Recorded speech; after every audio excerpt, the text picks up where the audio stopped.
Тинчурин театрында қонақ болды. Көштәне шитеп, жыр бию, уйын, күлкі һәм комедия алып келгеннер. Арша якташлыгы җәмгыяте очрашуында хәбәрчебез Ойзилә Батырханова да булып кайтты. Жырларда жырланган, шигырьләрдә язылган данлыклы Арча ягы якташлары Казанда очрашты.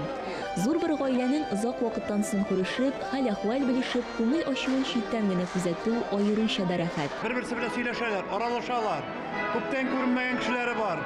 Кемнәрдер инде бер ел өйдән чыкмыйча ятканнары бар. Менә шулай итеп, матур итеп, бер-беребезне сагынып, менә шунда очрашырга җыйналдык.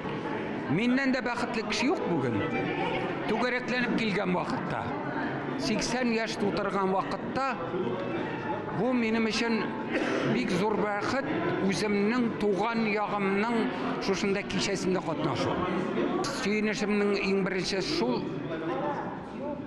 үлеп бетмәгәнбез икәнләр дип, Аллага шөкер. Телебез дә бар икән, динебез дә бар икән дип, иншалла бетмәс дигән өмет белән яшим мин. Быелгы очрашуда җидегән Чишмә Арча халык театры якташлар һәм килгән кунакларга Аяз Гыйләҗевнең Кие урлау әсәре буенча куелган «Удлыкмы, урламыкмы» комедиясын күрсәтте.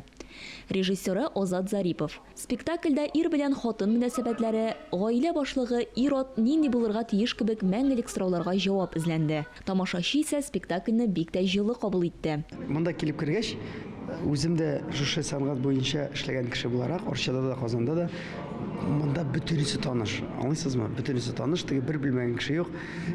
Мин инде зур рәхәтлек белән шушында биргә килдек. Чын күңелдән эшли дә, ял да итә белә безнең халык дигән җөмлә нәкъ арчалылар турында. Безнең районыбыз зур районнарның берсе, булган районнарның берсе. Biz бүгенге көндә шул хәл күп күрдеңдә кешеләр чыккан безнең районыбыздан. Аннан соң без тарихлы район, изле район. Безнең бүгенге көндә республикада үзебезнең тоткан урыныбыз бар. Шуңа күрә матур итеп яшибез, матур итеп эшлибез. Киләчәктә дә шулай итеп матур итеп яшәргә насыйп булсын. Ойзилә Батырханова, Никита Граханцев, Татарстан яңалыклары.